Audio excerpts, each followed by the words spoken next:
כאילו, אף פעם לא התפתחתי ממנו, ואף פעם לא... אף פעם לא היה צריך לסדר את הבית. כאילו, הכל היה כזה מין טבעי, זורם.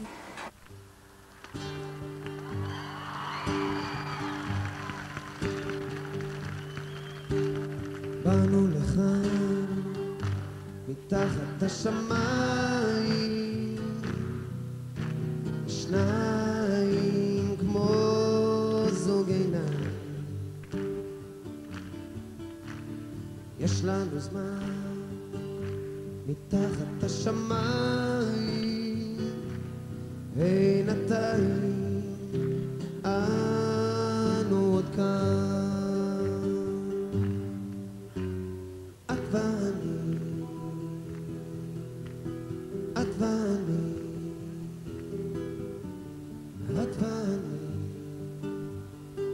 מהמיטה רחבה לתת אהבה, לילה ויום,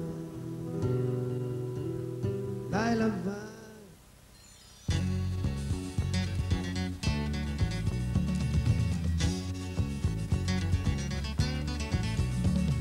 אני שומע שוב ברגעי השלווה את ג'ניס ג'ופלין שרה בלוז ישן על בוב מגי. רבייה קאמרית מנגנת מוזיקה צלולה, מעבירה בשובותיי צמרמורות עונג ידועות. אבל אני חייל ואל תבכי לי ילדה, אבל אני חייל ואל תבכי לי ילדה. אני חייל ואל תבכי לי ילדה, אבל אני... איך הייתי? ביצן. אני מוסיף ללכת, מוסיף בשביל הצער, מושך במעלה הדורות רב החתחתים. מעליי ציפורים דודות חופשיות, והרוח במרחבים כמו קוראת תגר. אני חייל ואל תבכי לי ילדה, אבל אני חייל ואל תבכי לי ילדה. כי אני חייל ואל תבכי לי ילדה, אבל אני חייל ואל תבכי לי ילדה.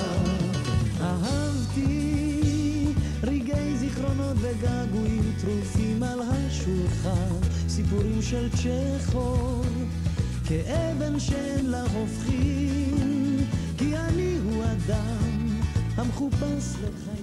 יש המון אנשים רציניים, סתם ככה. ויש גם המון אנשים ג'וקרים, ליצנים. יש לא הרבה, אני חושב שמאוד לא הרבה, אנשים שהם גם רציניים וגם ליצנים במידה מסוימת. כשאני מסתכל, נזכר בישי,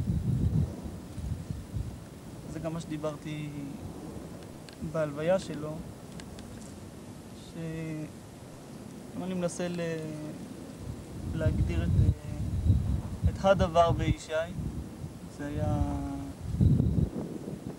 השילוב הזה שהיה אצלו. זה הג'וקר, פשוט ג'וקר מצד אחד, הוא לא יכול לפספס כלום. בתיכונית, בשבט, איפה שלא היה, הוא חוץ לעניינים הוא לא היה יכול להיות. מצד שני, כל מקום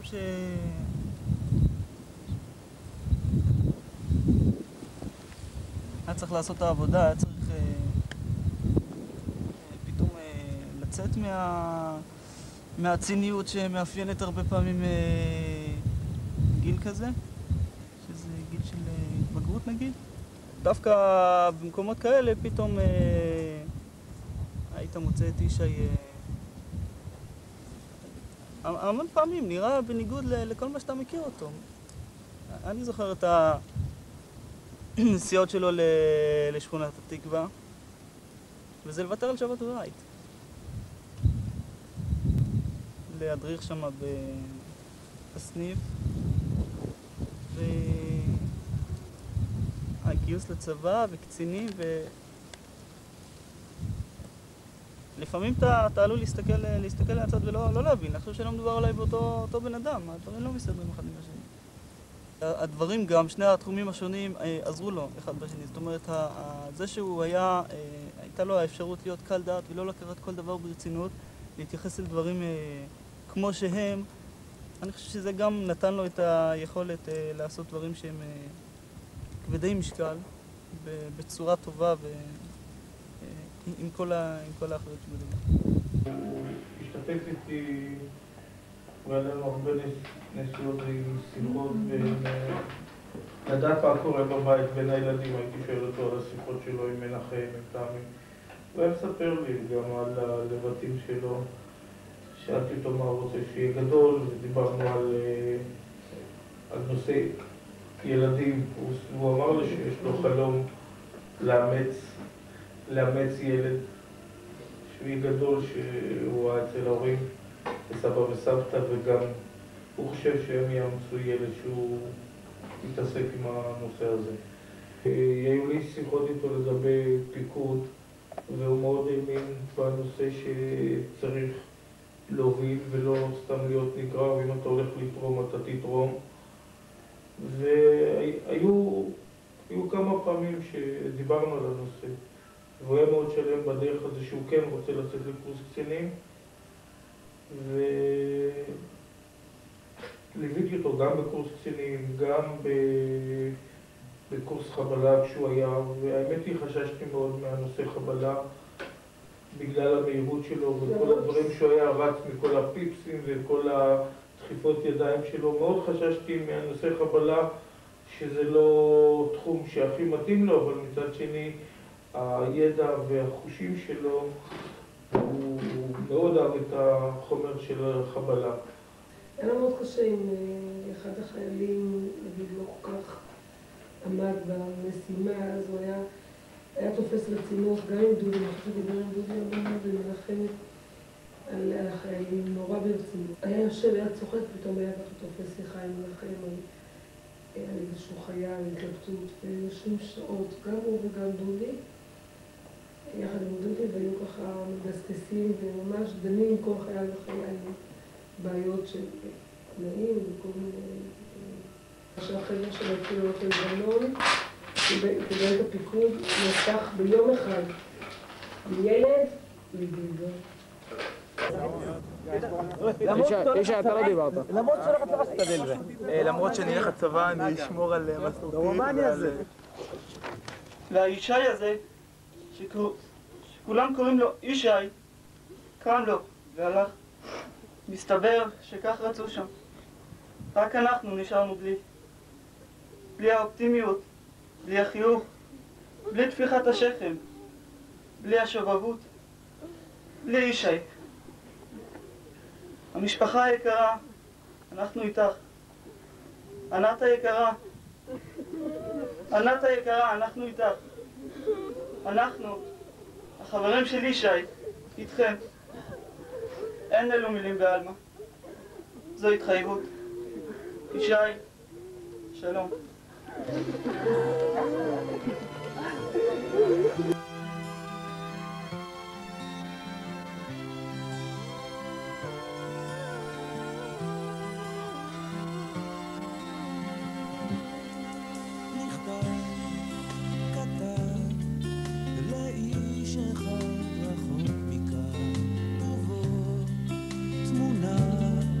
שיש בזיכרון ישר, שנינו מחייכים למצלמה, לפני שהוא הלך למלחמה. ידו הייתה כשהוא חיבק אותי, כבר לא בוכה, גם לא בלילה לבדי, רק הזמן חובש את הפצעים האלה שבחוץ ואת ההם שלא רואים. יש ודאי במקום נסתר תשובה לכל דבר, אז למה דווקא לי נגמר הכל? אין לי הרבה מה להגיד, כל מה שאני חושב נשאר אצלי בלב, וזה, רק רוצה להגיד שאהבתי אותך אישה. לאיש שכבר רחוק מכאן, עבור רחוק, שדה פתוח שדקה, כף רגלינו על האדמה, לפני שהוא הלך למלחמה. ידו הייתה כשהוא חיבק כבר לא, הוא קשור.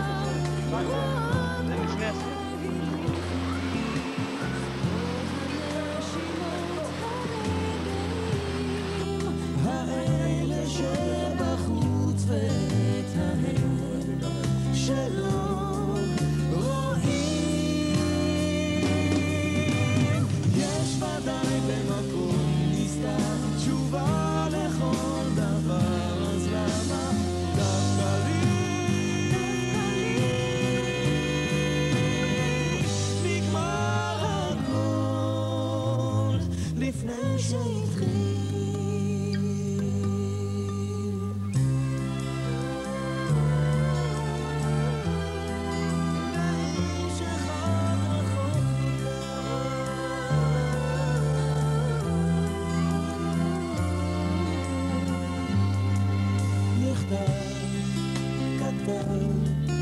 לאיש אחד רחוק מכאן, עבור תמונה שיש טוב, אני קם ב-12, רואה טלוויזיה, מתפלל, לפני שהוא הלך למלחמה.